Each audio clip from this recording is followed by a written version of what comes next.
এ ফেরেশতা, এ জমিন, তোমরা যারা জমিন ধ্বংস করে দিতে চাও, আমি আল্লাহ দেখতেছি কেমন গুনাহ হইতেছে। যেই মানুষে আমি আল্লাহ এত আদর করে বানাইলাম, আসমান আল্লাহ বানাইছেন কুন ফায়াকুন বইলা, ফেরেশতাও আল্লাহ বানাইছেন কুন ফায়াকুন বইলা, জমিন আল্লাহ বানাইছেন কুন ফায়াকুন বইলা, কিন্তু আমারে আপনারে আল্লাহ পাক কুন ফায়াকুন বইলা বানায় নাই।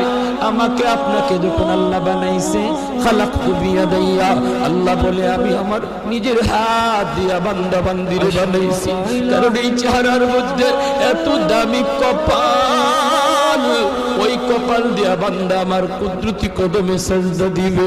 এই কপালটার এত দাম। এই কপাল কুন ফায়াকুন বললে হয় না, এই কপাল ফেরেশতাদের হাতে বানাইলেও হয় না, আমি আল্লাহ নিজের হাতে বানাইছি।